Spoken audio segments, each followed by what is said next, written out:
গাবলা সোজা করো বারে আরে ছাড়ে দিলি তো ছাড়ে দাও হবি না আগে ভাই আস্তে আস্তে আলো করে ছাড়ে আগে এটা কিলো এই আনা ফাঁকা হন নাকি আপনারা সব সবাই ভিডিও করেছে সেই জন্য ঠিক লাগছে আলো করো আরে কিছু হবে না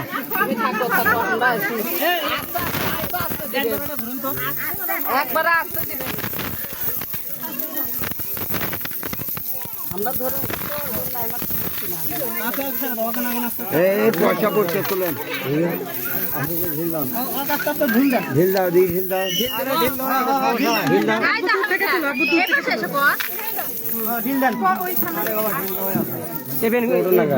যে তার কি করলেন পরিবারের পেঁয়াজ জ্বালাই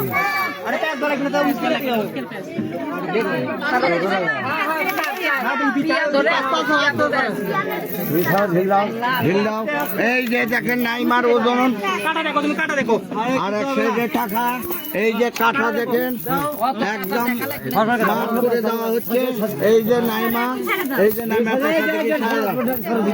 এই যে ওর বাবা এই যে দাঁড়াও কয়েন আছে তো দেখ না কে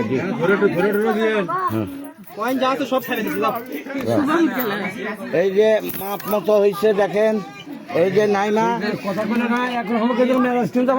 একদম গরম হয়ে যাচ্ছে এখন আমার আমি এটা কি যে মিল করবো আমি এটা কি যে মিল করবো আমি এটা মিলটা করবো কি যে আমি কাটা ওই যে ওটি পেঁয়াজ লাগার জন্য মনে হয়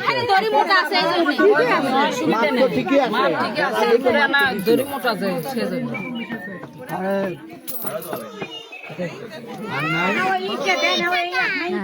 না না মোবাইল দিচ্ছে মোবাইল চল মোবাইল ওটা দেখতে খারাপ লাগছে এই ডরে মধ্যে হচ্ছে কাছে নিয়ে আসতে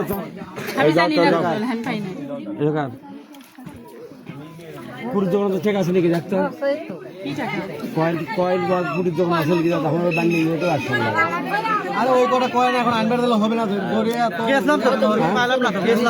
আরে দোকান না এই দুই দোকান খাইলে আনে জানে কে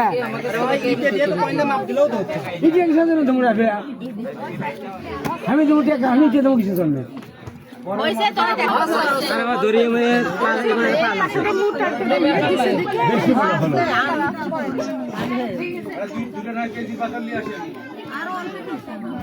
না না পয়সা তো ঠিকই এই দোকান থেকে নিয়ে আসতে পারে যেতে পারে পাথর কে দিব পারে আপনি পরে ওজন করে দিয়ে দিয়েন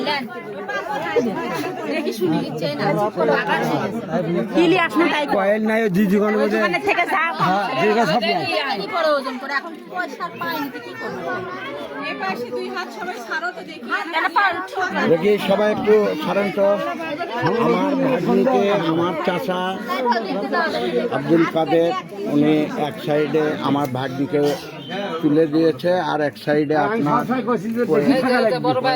দেখেন এই যে কয়েন আরে পল্লার হচ্ছে দড়ি মামাতে একটু আপনি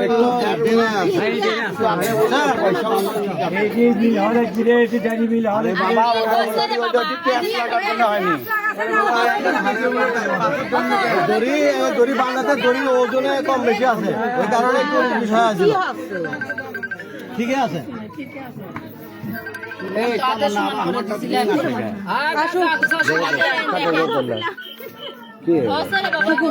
হয়নি হয়নি হয়নি হয়নি ভিডিও দেখো এটা হচ্ছে বাবা তুমি সরো কি দেখলো আমরা ওই জন্য ইস্টার হয়ে ভাবছি রে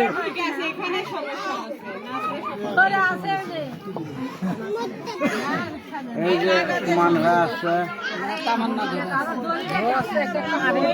এই দেখো এটা আবার কি হলো এই মানুষজনকে মাথা খাওয়াবি কে যেন ফোন দিচ্ছে আচ্ছা দাদা নামে দাও ভিডিও হবে না হ্যাঁ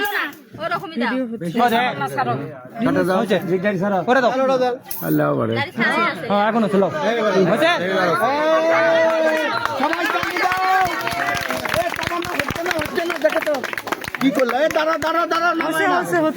দাঁড়াও দাঁড়াও দাঁড়াও, আমার বাসা কেন ওই মুড়ে দাও কাকা ওই মেয়ে কেন ওই মুড়ে দাও কাকা ওই মেয়ে না দান, ছবি তুলি কে লাইন।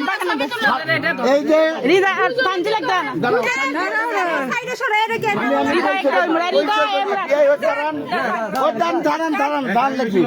এই যে শোনেন, এটা হচ্ছে, আরে বাবা কথা কব না, এটা হচ্ছে মেয়ের নানা।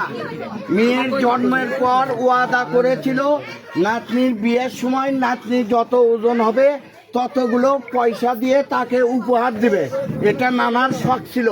নানা আব্দুল কাদের প্রামাণিক ঠনঠনিয়া দক্ষিণ পাড়া, এটা হচ্ছে ওনার জামাই, এটা হচ্ছে ওনার বিয়াই, আর এটা হচ্ছে আমার ভাগ্নি নাইমা, নাইমার মা, নাইমার খালামণি, নাইমার জামাই, এবং মামা। ঠিক আছে, নাইমার দাদি শাশুড়ি। সবার সামনে এই যে পয়সা আপনারা দেখতে পাচ্ছেন, ভালোভাবে দেখেন এই পয়সা। আর এটা হচ্ছে আমার ভাগ্নি, ওজন দেখেন একদম নেট ওজন, কোনো 19-20 নাই, স্বর্ণের ওজন, ভাগ্নির ওজন একবারে বুঝিয়ে দেওয়া হলো। আপনারা সবাই দেখেন, সবাই একটা করতালি দিয়ে সবাইকে স্বাগত জানাবেন।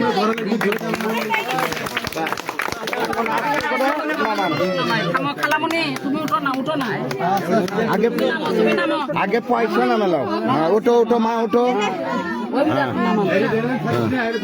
এটা আস্তে আস্তে ছাড়বে, আস্তে আস্তে। এই যে পয়সা, এটা আমার ভাগ্নির বাসায় চলে যাবে। এই সবাই সাইড অন, এটা ভাগ্নির শ্বশুর বাড়িতে এই পয়সা চলে যাবে। ভাগ্নি ওজন হচ্ছে কত কেজি কেউ বলতে পারবেন? 70 কেজি, 70 কেজি 300 গ্রাম পয়সা, এবং আমার ভাগ্নির ওজন 70 গ্রাম 70 কেজি। ঠিক আছে, এই যে হ্যাঁ,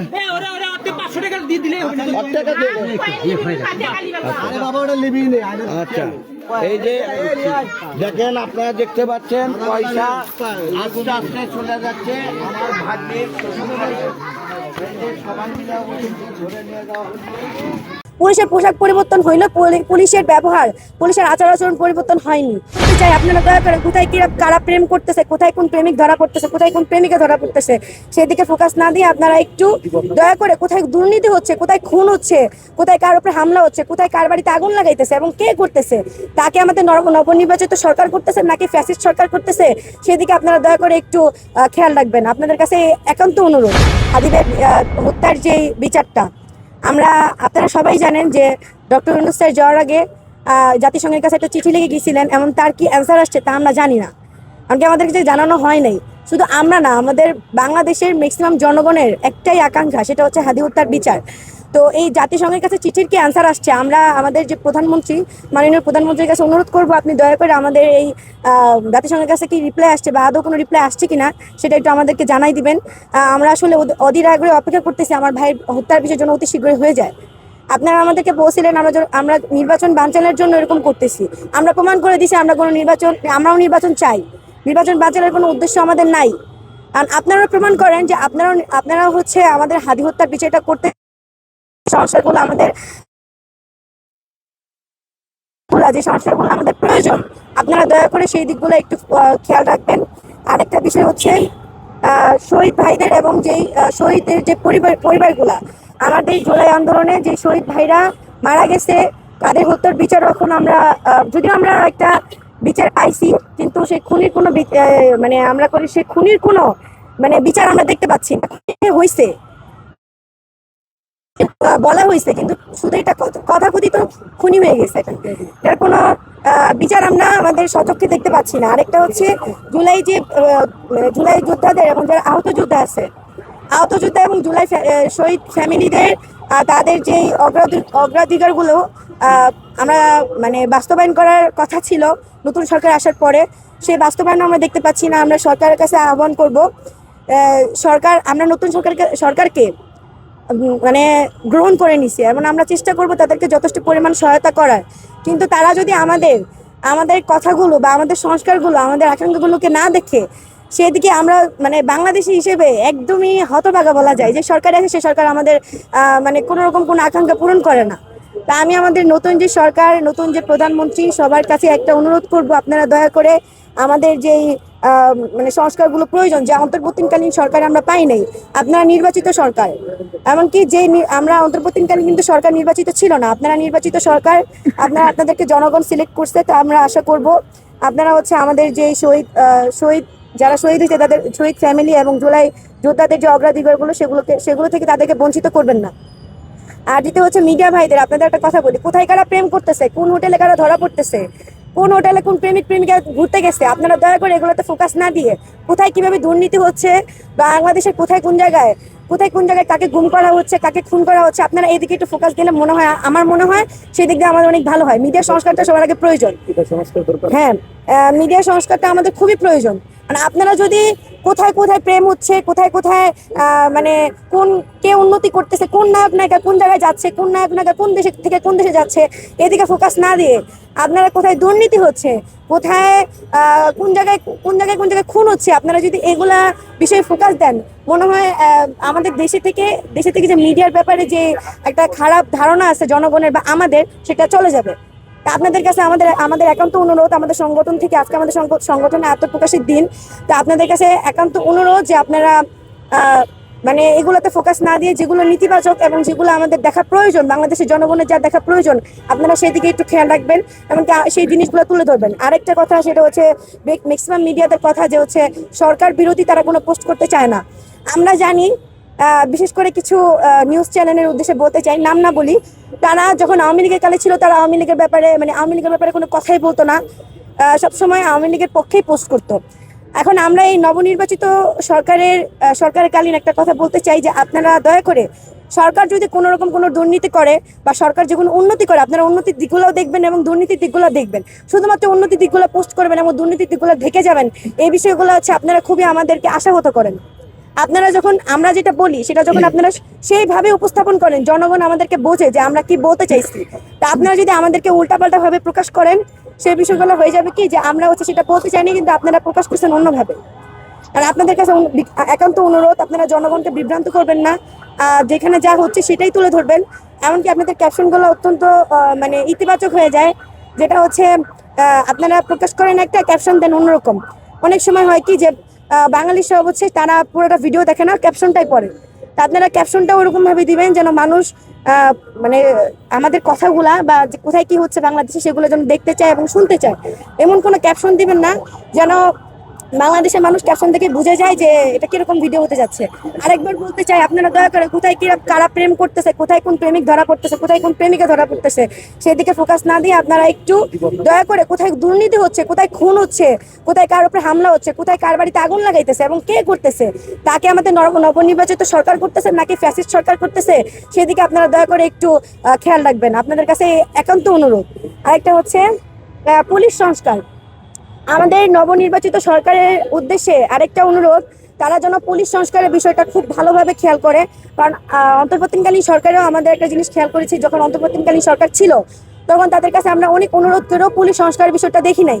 পুলিশের পোশাক পরিবর্তন হইলেও পুলিশের ব্যবহার, পুলিশের আচার আচরণ পরিবর্তন হয়নি। আপনারা তা দেখতে পাচ্ছেন যে ইন্টারিম সরকার থাকাকালীনও তারা যা ফ্যাসিস্ট আমলের মতো ফ্যাসিস্ট সরকার থাকাকালীন যে এরকম আচরণ করতো পুলিশ, সেরকম আচরণ ইন্টারিম সরকার থাকাকালীনও হইতেছে। এখন এই সরকার নবনির্বাচিত সরকারের কালীন আমাদের পুলিশের কিরকম কথাবার্তা হবে, পুলিশের কিরকম আচার আচরণ হবে, তা নির্ধারণ হবে হচ্ছে আমাদের নবনির্বাচিত সরকারের সংস্কারের উপর দিয়ে। তারা যদি এই পুলিশ সংস্কারের বিষয়টা একটু মানে কঠোরভাবে দেখে, আমি আশা করব পুলিশ সংস্কারের যে বিষয়টা সেটা আমরা অন্তর্বর্তীকালীন সরকারও পাই নাই, এবার আমরা তা পাবো। আমরা এই সরকারের কাছে সেই আহ্বান জানাচ্ছি, আপনারা দয়া করে পুলিশ সংস্কারের বিষয়টা দেখবেন। আর এটা হচ্ছে খাদ্যদ্রব্য বিষয়টা। আপনারা দেখতে পারতেছেন যে অন্যান্য দেশে রমজান আসে রোজা পালনের জন্য, বাংলাদেশে রমজান আসে ব্যবসায়ীদের জন্য। বাংলাদেশের রমজান আসে হচ্ছে খাদ্যদ্রব্যের যে বিষয়গুলো, খাদ্যদ্রব্যের যে পূর্তবর্তী যে কাপড় ব্যবসায়ীদের জন্য, তারপর হচ্ছে আরো সবজি, যারা আসলে মনে করেন সারা বছরের 11 মাসে যে ইনকাম হয় না, তাদের এই এক মাসে তারা 3 গুণ ইনকাম করে নেয়।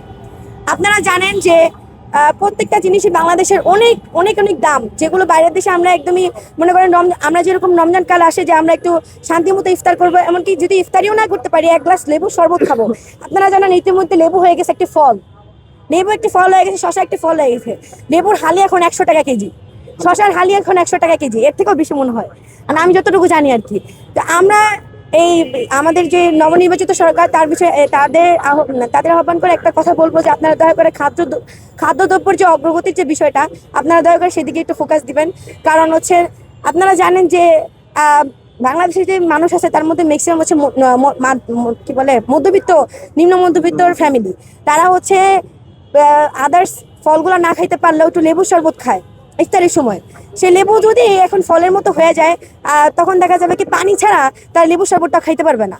তো এই যে লেবু একটা ফল, তারপর লেবু আসলে সংসদে শপথ করছে আপনাদের সাথে, সে হচ্ছে 100 টাকা হালির নিচে আসবে না। এখন আপনারা এই রমজান মাসটা যেন বাংলাদেশে এই ট্যাগটা যেন উঠে যায়, যেন আদার্স দেশে যে রমজান মাসটা আসে সেটা হচ্ছে রোজা পালন করার জন্য। আমাদের দেশে রমজান মাসটা আসে হচ্ছে ব্যবসায়ীদের জন্য, কাপড় ব্যবসায়ীদের জন্য। তাদের যে একটা মানে দাম শুনে মনে হয় কি যে মানে কি বলবো, যে মনে হয় যে বাংলাদেশ এই ঢাকার যে মানে আমি যেটা দেখতেছি রিসেন্ট হচ্ছে খাবারের যে কাপড়ের যে দাম বাকি 11 মাসে এত দাম হয় না, এই রমজান মাসে যে দামটা হয়। আমি আবারও আহ্বান করতেছি আমাদের সরকারের নবনির্বাচিত সরকার যে আপনারা সব দিক দিয়ে খেয়াল রাখবেন, বিশেষ করে খাদ্যদ্রব্যের দিকে, পুলিশ সংস্কারের দিকে এবং কি মিডিয়া ভাইদের আপনাদের উদ্দেশ্যে আরেকবারও বলতেছি যে আপনারা দয়া করে কোথায় কোথায় কি হইতেছে, কোথায় কোথায় প্রেম হইতেছে, কোথায় কোথায় কোন সরকার কার সাথে পালাই যেতেছে, এগুলা না বলে, এগুলা না দেখে, এগুলা না প্রকাশ করে আপনারা কোথায় দুর্নীতি হচ্ছে, কোথায় খুন হচ্ছে, কোথায় কে আগুন লাগাই দিতেছে, এবং সেটা যদি সরকারও লাগায়। দেন আমি যদি বিএনপিকে উল্লেখ করি যে অনেক মিডিয়াকে আমি দেখতেছি যারা বিএনপির বিরুদ্ধে এখন কিছু বলতে চায় না। আপনাদের ভয়টা কিসের যে আপনাদেরকে এসে বিএনপি করবে? আপনারা সেটাও প্রকাশ করবেন যে বিএনপি আমাকে হুমকি ধমকি দিচ্ছে, আপনারা সেটাও প্রকাশ করবেন। আপনাদের যদি কেউ মানে সঠিক নিউজ প্রকাশের জন্য কেউ হুমকি দেয় আপনারা সেটা প্রকাশ করবেন যে আমরা একটা সঠিক নিউজ প্রকাশ করতে যাচ্ছি এবং কি সেটার জন্য আমাকে হুমকি ধমকি দিতে হচ্ছে। তাদের এটা যদি আপনারা আমাদেরকে জানান আমরা আপনাদেরকে সহায়তা করার চেষ্টা করব। তা আমি হচ্ছে এই বিষয়গুলো আপনাদেরকে যেহেতু আজকে আত্মপ্রকাশের দিন, আর কোনো বিষয় কথা না বলি। আপনাদেরকে অনেক ধন্যবাদ। বাকিটা আমাদের জাতীয় বিপ্লবী মঞ্চের সদস্য সচিব আয়েশ ভাই কথা বলবে। আপনাদের কাছে আজকে এই কথা বলে আমি বিদায় নিচ্ছি। আপনাদের কাছে আবার আহ্বান জানাই ভাই, আপনারা দয়া করে